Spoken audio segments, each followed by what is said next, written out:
And welcome to another Cardinals Nest. This is the corner of the world where we talk St. Mary's University athletics. I'm Dean Beckman, the faculty athletic representative for St. Mary's. My co-host is Donny Nadeau, the sports information director for the Cardinals.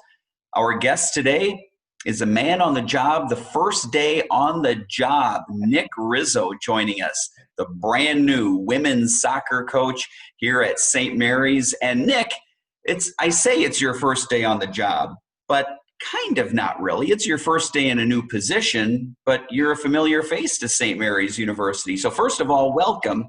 And then secondly, my question is, why don't you give our viewers, those who don't know you, a little bit of a background into why you're not exactly an unfamiliar face to St. Mary's. Yeah, I get to be someone else's boss now. So yeah, originally, obviously I grew up in like Chicagoland area, went to school at Loras College, which is not too dissimilar of a school to St. Mary's University, and got coaching pretty much right away when I was there. So I started as a high school coach my sophomore year of college.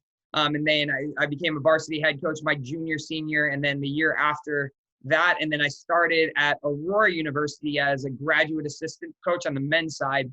The person who hired me for that job at Aurora was actually Pete Watkins, who is a old coach for St. Mary's, still works in town here. And he hired me and then actually took this job. So I never actually worked for him at St. Mary's.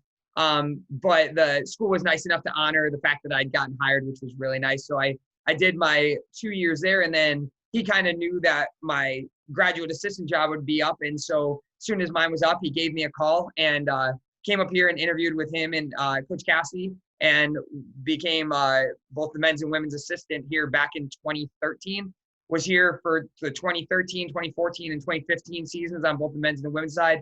Then this head coaching job at Monmouth opened up, which was a good opportunity. I felt like I was ready to go be a head coach.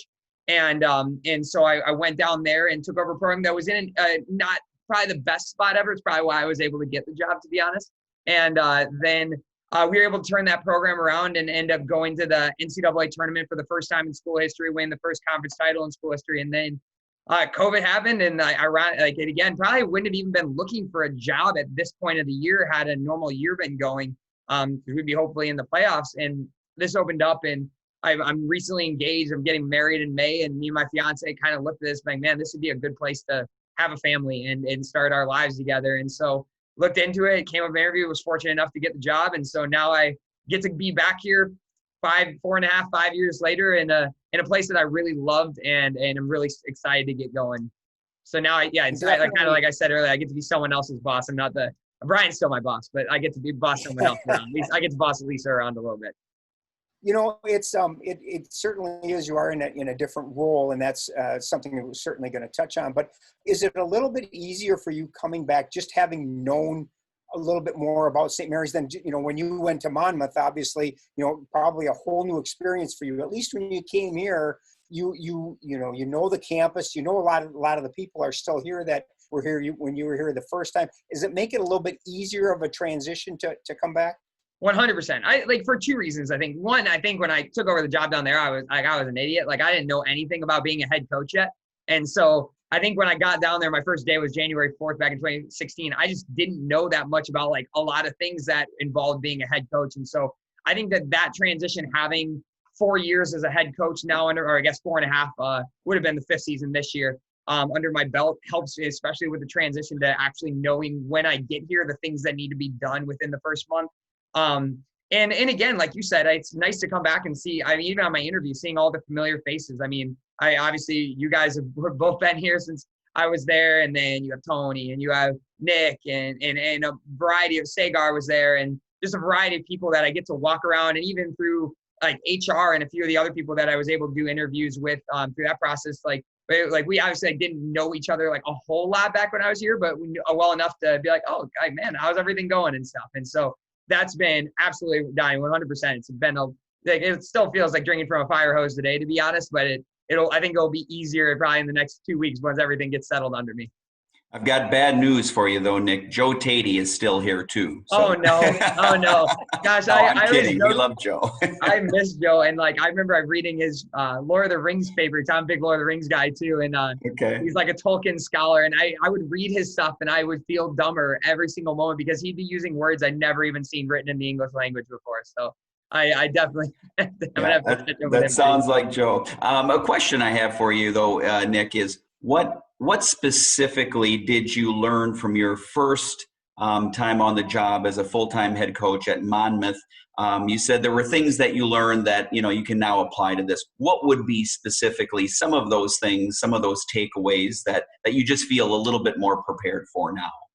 Yeah, I would say the main thing is how I am as a coach, right? Because when you're assistant coach, you're kind of learning to mold yourself into the type of coach you want to be. And it's how you want to be recruiting, how you want to be on the field, how you want to be in your practices. And I've been able to learn from so many great head coaches, both the ones I worked for here, that my college coach, one I worked for at Aurora. And so I think for me, the first probably 2 years was trying to figure out who I wanted to be as a head coach.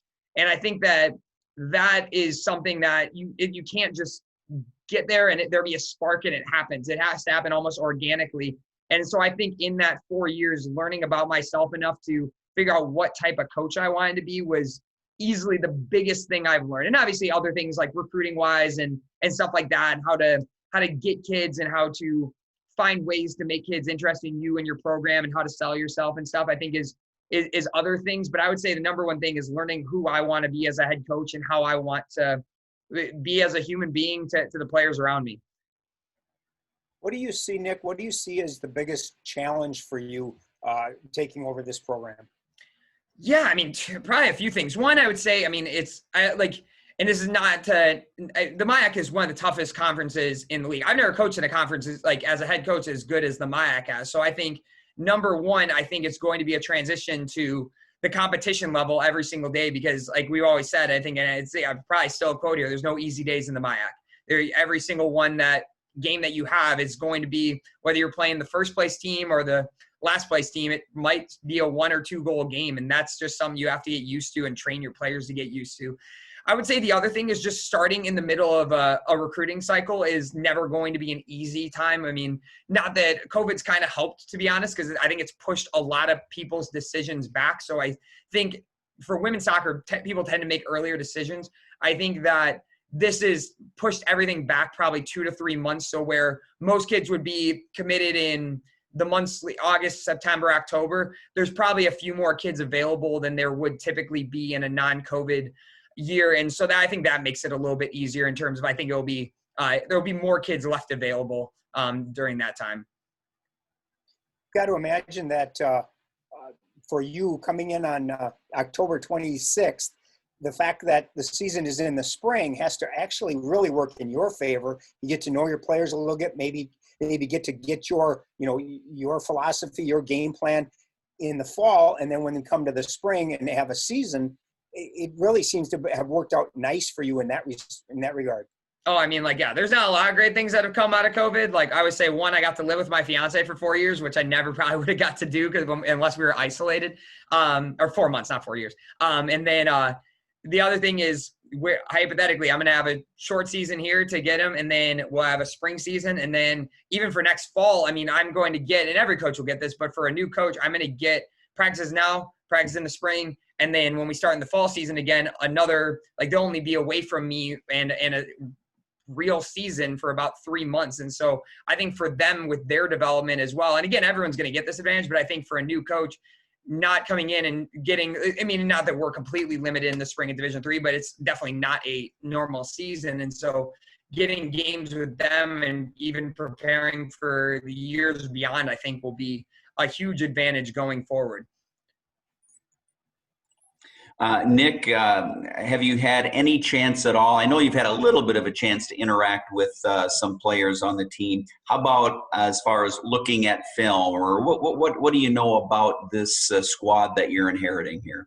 So yeah, even before I before I even applied, I think when I saw the position open up, I'm kind of like an analytical. I was a math major in college, so I'm very much into the analytics and everything like that. And so I immediately went to their stats and figured out what the age of every person is on the team, and figure out immediately that last year they played a shocking amount of freshmen and sophomores for how competitive their record was, 10-7-1 last year. And so the amount of sophomores, and then there were some great juniors and a few seniors that contributed really well as also. But when I looked at it, your leading goal scorer was a sophomore, your second leading goal scorer was a sophomore, your third leading one was a freshman, your fourth leading one was a freshman. For me, as long as those kids were still on the team, I was like, I know I at least have a few people that can put the ball in the net. Then you have a tall center back that started as a freshman. The other one was a sophomore from Texas. Your outside backs, one's a senior now, with and then your subs off the bench, a lot of them were freshmen and sophomores too. And so I looked at it, I was like, okay, this team has a future. And then I watched a lot of games are archived because once teams get to the playoffs, they don't have them there. So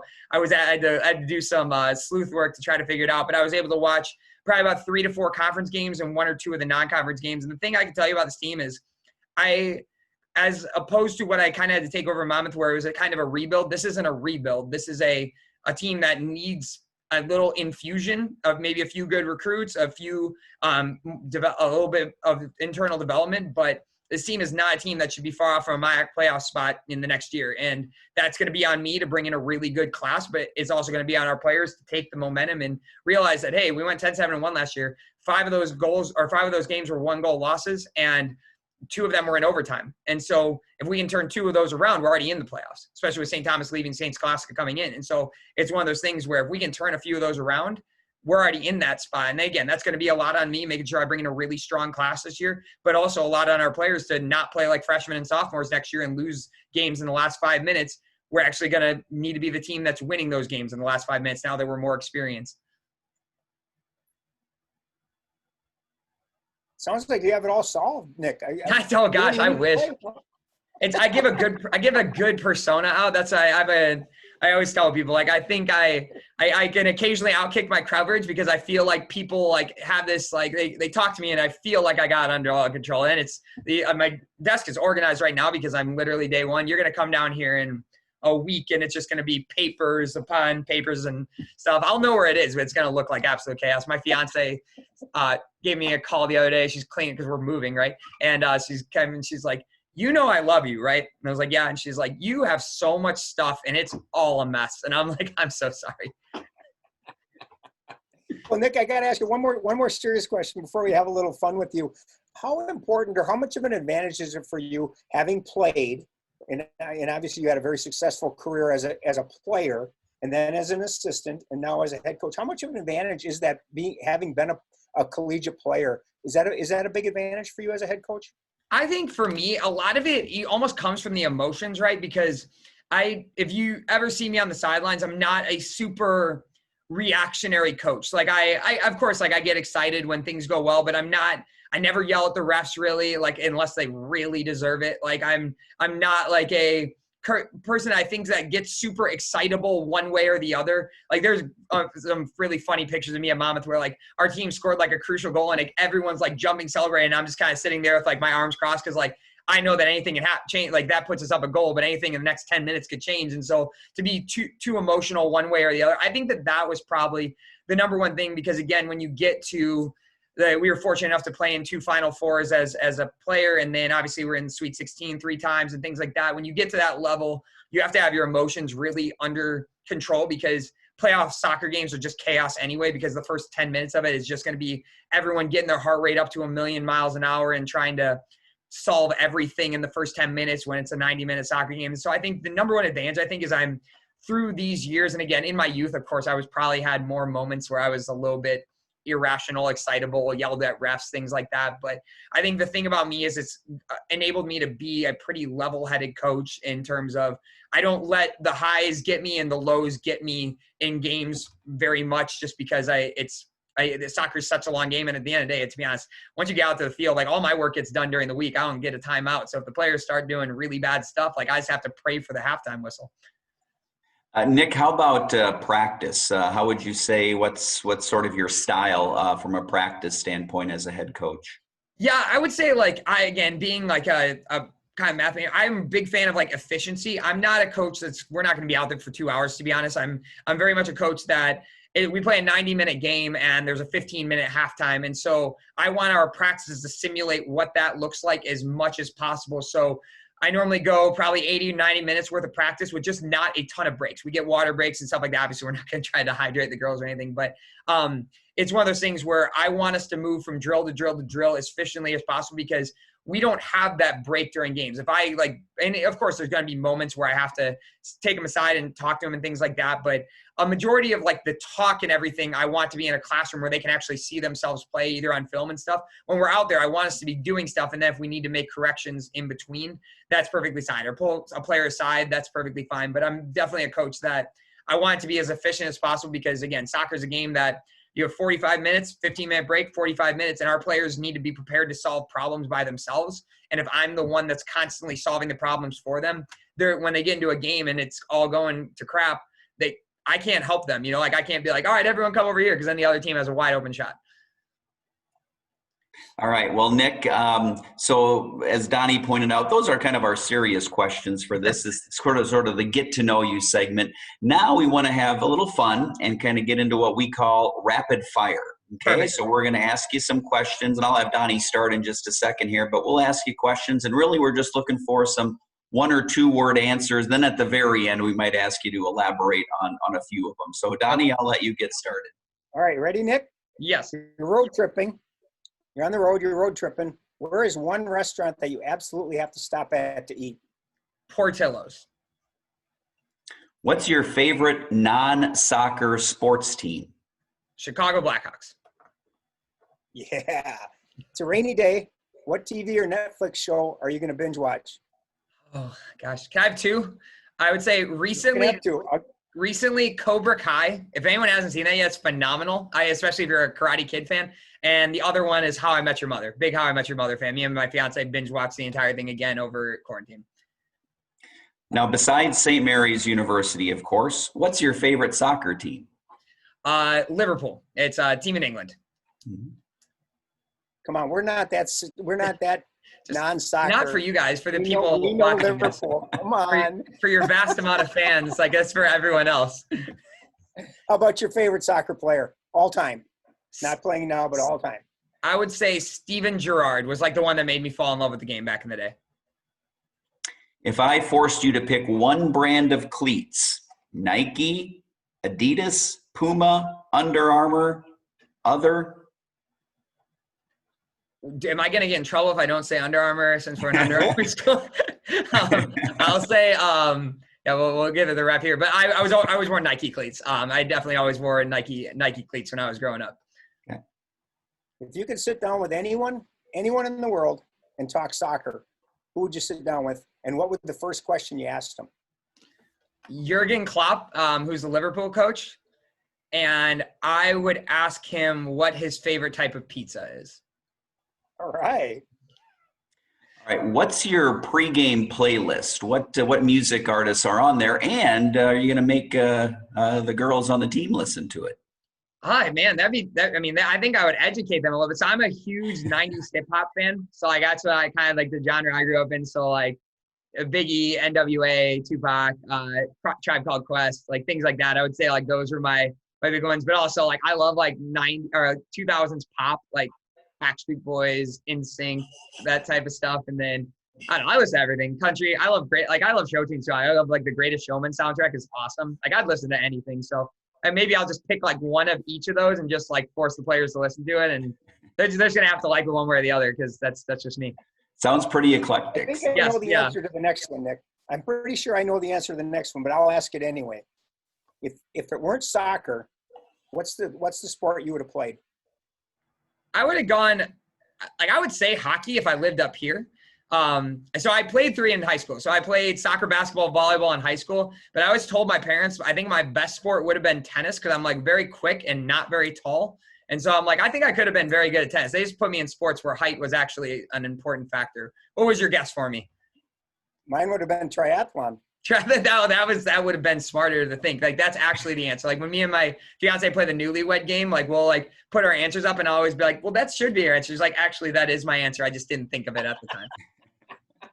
So I'm going to follow up on one. Donnie, if you want to think of one to follow up on. The one I want to follow up on is the Liverpool answer. So Have you gotten to a game over there? Why Liverpool? What's your interest in that team specifically? So I've seen them play when they've come to the United States. I haven't gone there yet. Me and my mom had plans to go there this year, but obviously everything went to chaos. And so it was literally, they didn't play a ton of soccer in the United States when I was growing up.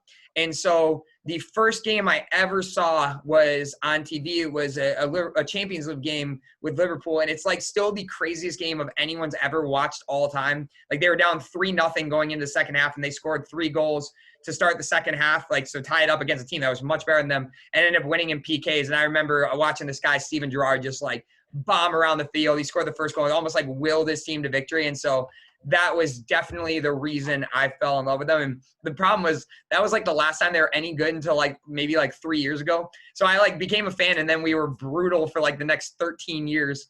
And then I finally now we're good again. So it's kind of nice. But I picked the wrong team to have a 13-year span there where they were horrible. The last one I got your questionnaire that you filled out, and the thing that kind of popped in my mind I'd like you to just kind of expand on was your historical figure. The one that you put down was Mother Teresa. Yep. Can you just talk a little bit about that? Yeah, I mean, number one, I feel like it's so hard to pick a historical figure nowadays because everyone has something in the past that you eventually find out that makes them not a great human being. So I feel like it's such a difficult thing to navigate right now. But my grandma, who is unfortunately passed away 3 years ago, was we're a very Catholic family. She was a very religious person. And so I always remember her just always talking about Mother Teresa and prayer. And my grandma's the greatest human being I think I've ever met in my life. And so growing up with her and watching how much she was a nun before she actually got out of being a nun to have a family, and then she had the typical Catholic family with 7 of them. And so I think just watching my grandma growing up and the way she lived her life and knowing that her biggest inspiration was Mother Teresa, it kind of made it a very natural thing for me to want to live my life and emulate going forward, because again, she's just such an amazing human being. And I feel like she's the one person that's uncancelable. I don't think you'll ever find a thing on Mother Teresa that everyone's going to be oh, well, that she actually is like that. And we can't love Mother Teresa anymore. I feel like she's one of the most uncancelable human beings in the entire world. Awesome. All right, Nick Rizzo, thank you so much. We're excited that you're here, and we know you're excited to be here. Really looking forward to the spring women's soccer season. Me too, and I'm excited again. Just super pumped that you guys have me on. We'll have some fun with this over the next however many years. For sure. Absolutely. Thanks, Nick. All right, Nick Rizzo, our new women's soccer coach at St. Mary's. That's going to do it for the Cardinals Nest. Thanks for watching.